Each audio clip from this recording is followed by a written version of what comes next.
Hello and welcome to another exciting episode of a Broken Banners Battle Report. Today on the battlefield, we see Sir Jaime Lannister fighting off against Sir Loras Tyrell in the game mode Dance with Dragons. So, Jaime Lannister is in Castle Rock Honor Guard. Castle Rock Honor Guard have Vicious, which gives your opponents -2 to morale test rolls, and then before rolling attack dice, you can spend a condition token on your enemy to get various effects. Panicked, until the end of the turn, defenders lose any abilities and may not be the target of friendly tactics cards. Use it against a pesky Greyjoy player. What is dead may never die? More like, what is dead will always die.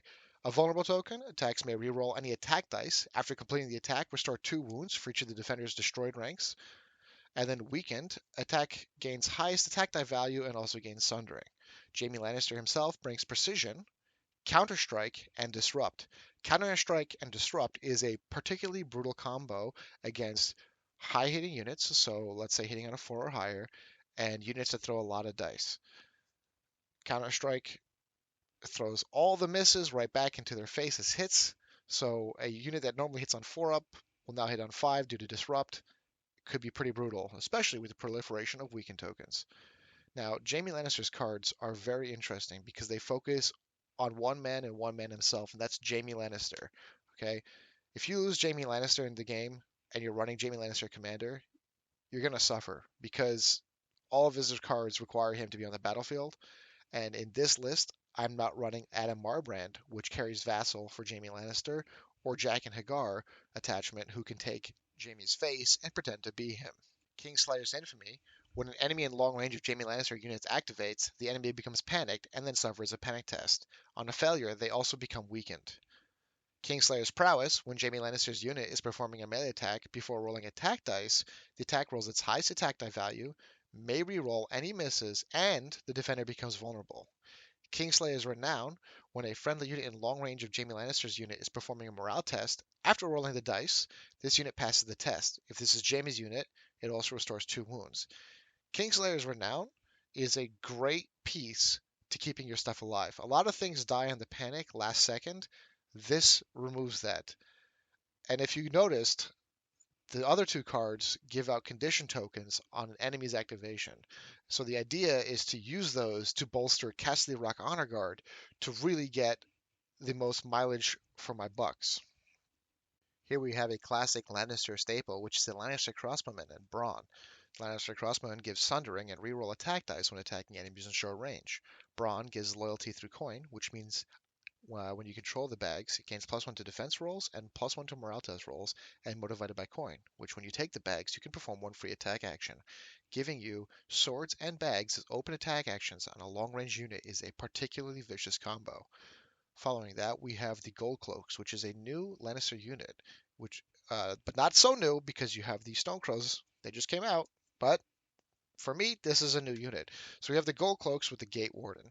They have Laws of the Realm, which basically says, hey, when you make an attack and you're in short range of me, you get -1 rank for attack dice. And if you only have 1 rank remaining, you get a vulnerable token. You also have Oppressive Peacekeeping, which, when you control the Crown, enemies in short range of this unit suffer -1 to morale test rolls. He also has the Gate Warden attached, which has superior numbers. This unit's melee attacks may reroll any attack dice when attacking enemies with fewer remaining ranks, as well as Reinforcement. Each time this unit activates, it restores 1 wound. If you control the crowns, restore an additional wound. And finally, we have Hedge Knights, a neutral cavalry unit that brings Sundering. When you control the swords, when you attack, the enemy becomes vulnerable. And with Loyalty through Coin, same thing with Brawn, increase your morale and armor saves rolls. So if you have the bags, you're saving on 3 armor and 6 morale. Pretty swanky for a 7-point unit. In the NCU lineup, we have Tommen Baratheon, who was changed recently. Tommen begins the game with 2 order tokens on him, and when he claims a zone, if you may remove an order token from him, and if you do, perform one of the following. If you control the crowns, you can search your deck or your discard pile for Intrigue and Subterfuge, and if you control the bags, you can search your tactics deck or discard pile for Bribery. Now, Intrigue and Subterfuge is a great NCU control tool because it shuts off NCU's abilities for the round, and Bribery is a zone replacement that when you attach it to an enemy unit, that unit throws its lowest attack dice, and it has -1 to morale test rolls. It doesn't fall off until they pass a panic test or they are targeted by the bags from the zone. Following this, we have Joffrey Baratheon, who, when he hits the board, he always counts as controlling the crowns. He also brings an influence with him. While influencing an enemy unit, the enemy suffers an additional wound from failing panic tests. And lastly, we have Shay. Shay begins the game with 3 order tokens on her, and every time she activates, 1 falls off. If she has 0 order tokens at the end of the round, she goes bye-bye. However, you can instead, when you take a zone, you can, in addition to the zone's effect, put 2 order tokens on her, restore 1 wound to a friendly unit, or 1 enemy unit becomes weakened. Following this, we have Loras Tyrell in a unit of Rose Knights. Rose Knights are really tanky bastards who you do not want to get engaged with, because if you do, they will slowly, effortlessly drag you to hell. They have Perseverance and Valor. Every time they attack, they restore a wound. Deadly Bloom. Each time this unit restores wounds, one enemy they engage with takes a wound. Loras brings Expert Duelist, which Jaime Lannister desperately wants to avoid. If he gets into melee on a 5-up, your command cards do nothing. He also brings Dauntless. Each time this unit passes a morale test, it restores a wound. So you attack Rose Knights, they block everything, auto-pass a panic test, you take a wound for the pleasure. He brings 3 cards. Loved by the Small Folk. When an enemy is performing a melee attack before rolling attack dice, the enemy performs a morale test. On a failure, they become vulnerable and weakened. If they are in short range of Loras Tyrell, they suffer -2 to their roll. Overgrowth, which is the card you're looking for in a Loras deck, is start of an enemy turn.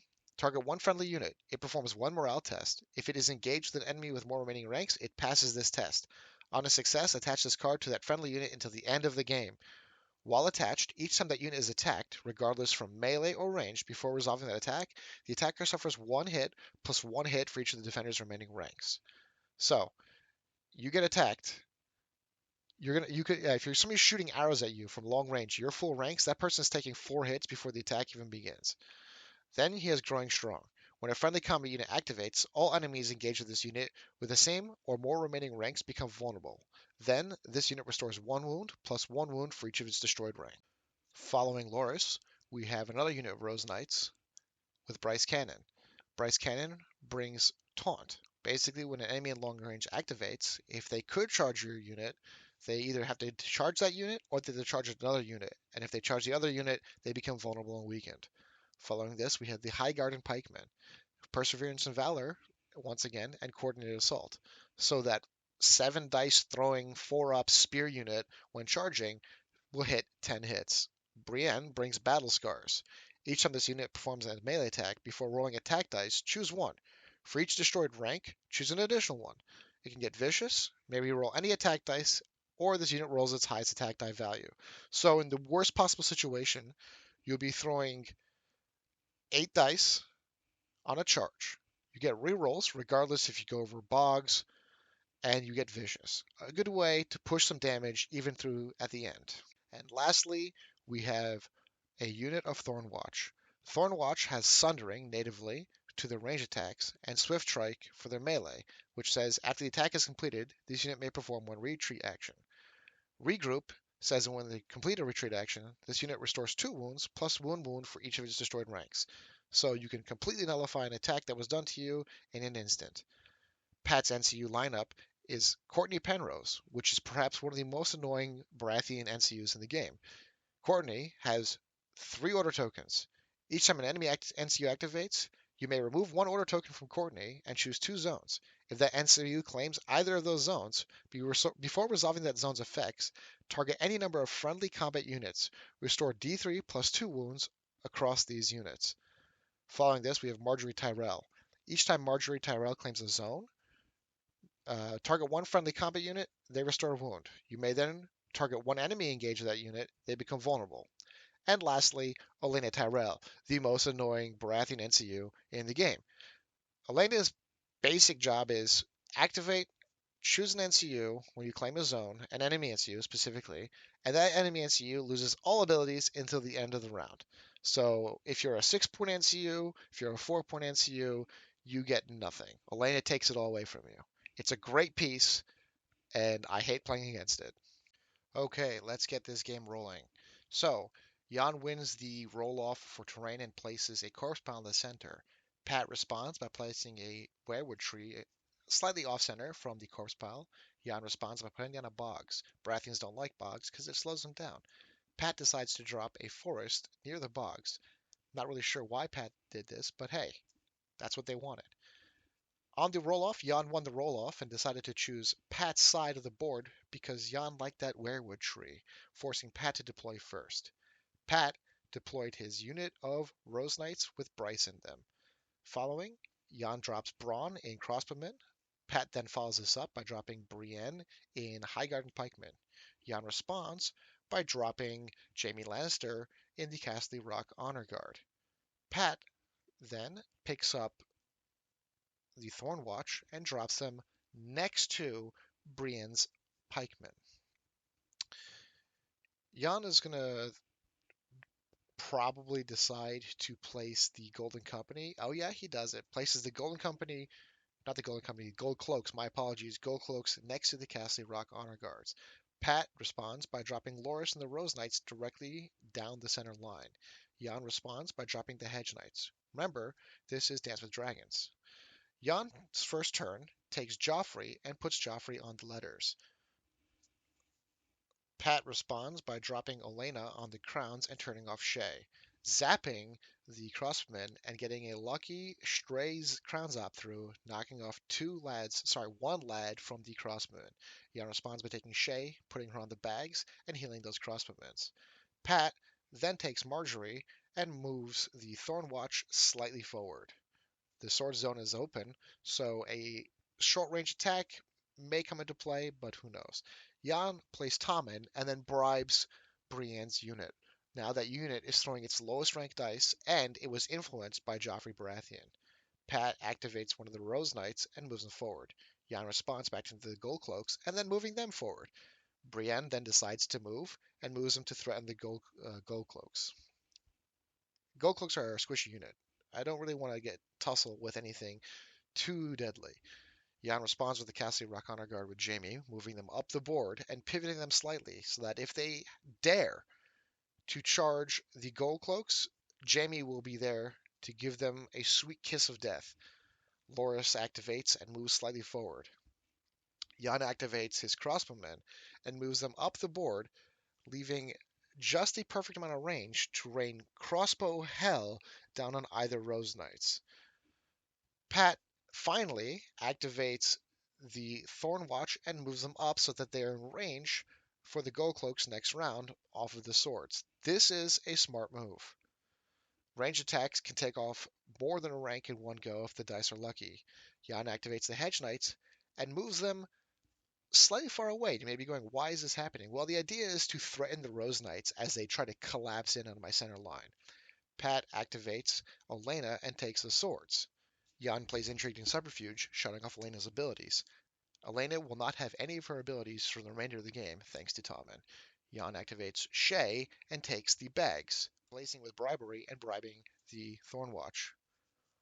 Pat takes the horses with Courtney and moves Loras up.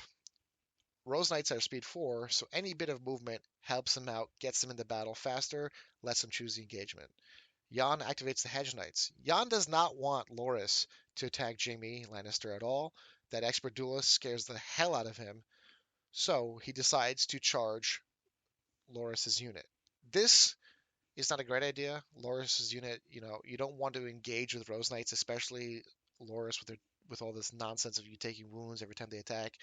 But you got to protect the Golden Boy. Pat then activates Marjorie and takes the letters, dropping a weakened token on the crossbowman. Jan activates and passes with Tommen. Pat tries to play Overgrowth, and Jan stops it with a cheeky little counterplot, throwing one of the strongest Loras cards away into the graveyard. Loras attacked back to the Hedge Knights and did a little bit of damage, and then takes the Dragon Egg from the Hedge Knights. Because they have more ranks, they get to attack and take the token away from my beautiful, beautiful Hedge Knights. The Thornwatch made an attack action against the Gold Cloaks, took 2 wounds off of them. However, when the Gold Cloaks activate, they heal those back because Jan has Joffrey on the crowns, heals them back. It takes 3 wounds off the Thornwatch. Bingo bango, Bob's your uncle. Pat decides to activate Brienne in the Highgarden Pikemen and moves them forward to threaten Jaime Lannister. Jaime then decides to get off the pot and attacks them. I'm pretty sure Jan played Kingslayer's Infamy, and in his haste, edited the video out where the unit took damage. Pat decides to activate Rose Knights and pivot them to threaten the Hedge Knights. Before they were in the Hedge Knights front arc and then could do nothing, the crossbowmen move forwards slightly and shoot some arrows down at the Highgarden pikemen. And that's how it goes. Start of the next round, Jan activates Shay, takes the letters, heals a wound onto the Castle Rock Honor Guard, and weakens the pikemen. Pat takes the swords with Elena, and once again, it is turned off with intrigue and subterfuge. Jan activates Joffrey, and Pat chooses the bag zone with a Courtney token. Jan decides to go through with it and takes the bag zone. Unfortunately, Pat rolls really well, and they heal 6 wounds to the Highgarden pikemen. Never allow Courtney tokens work. Just let Courtney play his little song and dance in the background and to avoid taking those zones. So sorry for the jump cut there. Looks like Marjorie took the horses and the Highgarden pikemen try to run away. Tommen takes the crown, zaps the Highgarden pikemen. Pat has crit failed that panic test with Joffrey sitting on them. That's going to be 4 wounds. I think a Hear Me Roar was also played. It's 5 wounds. Fealty to the crown. There's the 6th wound coming out, leaving the tray with 1 wound left. Never fail a panic test with a Lannister player around. You will be punished dearly. However, with all things panic, it is feast or famine. It either works or it doesn't. And when it works great. You're singing a happy song, dancing a fine tune. When it doesn't work, you suffer. And you suffer quite a bit. Um, Here at this point, Pat's up 2 points. Pat decides to activate the Highgarden pikemen. Jan plays Subjugation of Power and decides to zap the Highgarden pikemen. Now they have to take a panic test. They have 1 wound left. If they pass the panic test, they live. If they don't, they die. However, it's a -4 to the roll. Pat plays Loved by the Small Folk, I believe, to heal them. It's difficult to see the card. I'm imagining that's what it is, to heal them before the panic test happens. So they're going to heal 3 guys. Panic test is going to happen. Could keep him in the fight for just a little bit longer. Unfortunately, Pat fails a panic test with Joffrey. That's 3 wounds pushed through, but Pat survives by the skin of their teeth, running away with Brienne so bravely in front of the dashing and brave Sir Jaime Lannister. Jan activates Jaime Lannister, speaking of the devil, and decides to charge the Thornwatch. Now, remember, Jaime has precision built into him. That's about it, but it does quite a bit of damage.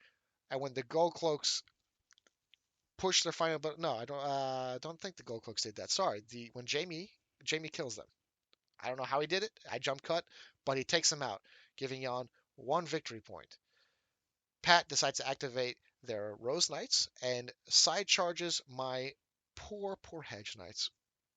They're really suffering here. Pat takes half a tray off of those Hedge Knights, but they're holding that center line, keeping Jaime from having to deal with Loras. It is a perfect situation. Jan activates the Gold Cloaks and marches them forward to threaten the Thornwatch on the next round. Now, Pat is first player next round, but there's not much they can do to run away. Um, Unfortunately, Loras ends up sniping the Hedge Knights, so they go to a watery grave. I believe the score right now is 3-1. Jan activates the crossbowmen and decides to just send a volley into the side arc of the Rose Knights with Loras and dishes out enough damage to make them fail a panic test, dropping their token, denying Pat 1 victory point. Start of the next round, Jan has now that 1 token on Jaime Lannister. Loras has nothing. Pat decides to activate Elena and takes the bags to try to heal. It might not be Elena. It was probably Marjorie. Nope, it was Marjorie. Yes, Marjorie to heal 4 wounds. Jan drops Shay on the letters to restock his hand. Drops a weakened token. Pat plays Stack Wits, throws it back. Uh, Pat tries to play Elena on the swords. Jan plays Intrigue to Subterfuge. No abilities. Tommen hits the crowns. Pat drops Courtney to take the horses. Tries to run away with Brienne. Keep her alive. Deny those victory points from Jan. We'll see how well that plays out. Losing the Hedge Knights may seem like a big deal. Oh, you lost your cavalry. But the goal, remember, was to not have to deal with Loras sniping Jaime out right at the beginning of the game. Excuse me. Jan activates the crossbowman and decides to shoot back at Loras. Pat drops a taunt. Jan decides to take it, shoots anyway, and kills Loras's unit. I was not expecting this. Rose Knights are supposed to be very tanky, and that was that. Uh, Pat charges in with the High Garden Pikeman, loses every single hit to Disrupt and Counterstrike. Jaime strives strong, knocks out most of the tray. Pat charges in with the Rose Knights into the side arc for the crossbowmen. Crossbowmen take quite a beating, but with Braun there, he's not activated this round, so they are saving quite poorly, but they survive, thankfully. Pat decides to throw back with the High Garden Pikeman at Jaime Lannister and takes quite a few more wounds. Um, Actually, sorry, that wasn't a Counter-Strike hit. That was Jaime swinging back at the High Garden Pikeman, dishing out quite a bit of damage. Panic Task is being decided. Remember that -1 morale debuff for the Golden Company, Gold Cloaks with Joffrey Lannister, Baratheon. Good lord, I'm all over the place today. And the Corpse Pile that takes out the High Garden Pikeman. Jan activates Jaime Lannister, moves him 2 inches forward out for the surge to threaten the Rose Knights on the other side of the board. Um, Look how quickly the battlefield shifted. Once Jaime starts throwing those dice out, things start dying. And the Gold Cloaks are not so bad themselves. They are dishing out damage. That -1 morale debuff does a ton of work. Jan takes these swords with Shay, heals a wound to the crossbowman. Pat drops Elena. Jan plays Intrigue and Subterfuge again, stopping Elena. Jan fails the panic test with the crowns and gets zapped, losing quite a few guys, but then recovers it by taking Joffrey on the bags, healing them fully back. Pat responds by dropping Marjorie on the letters, making me vulnerable on the crossbowmen. Jan takes Tommen on the horses and decides to retreat with the crossbowmen. Now, this is a great move for Jan because now the crossbowmen can turn to face and potentially shoot the Rose Knights. And they're going to be quite far away. Those Rose Knights do not move very far. It's a tough, tough position for them to be in.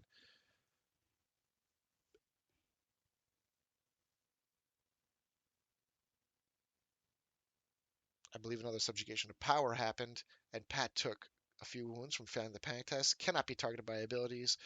Rolls a 1 on a disorderly charge. Man, Pat's dice are bad. However, Pat was within short range of Jaime Lannister and ends up landing in the front arc to try to fight him off.